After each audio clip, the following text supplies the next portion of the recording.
Tara, kain tayo. Ang sarap. Eat more healthy food. Kasi, mas maganda na ngayon pa lang, nalagaan mo yung sarili mo, kaysa naman, nangangahog ka sa pagpapagamot kapag may sakit ka na.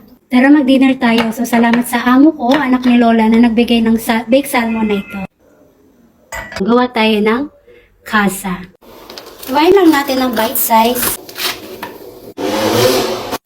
Alam nyo guys, pag andito kayo sa Israel, ito yung isa sa mga dapat nyong i-take advantage, ang kumain ng mga healthy food. Tapos maglalagay lang ako ng parsley. So, isang handful lang yan. So, maganda rin ang parsley sa ating. Then, mag-add ako na itong pickled cornichon. So, yung maliliit na melapip. Iwain lang natin ng ganito.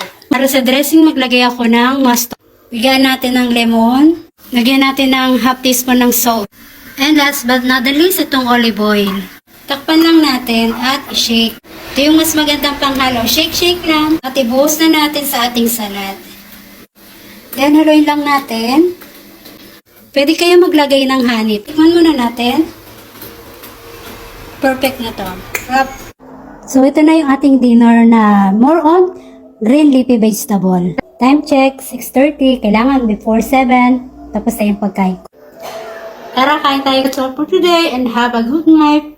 Bye!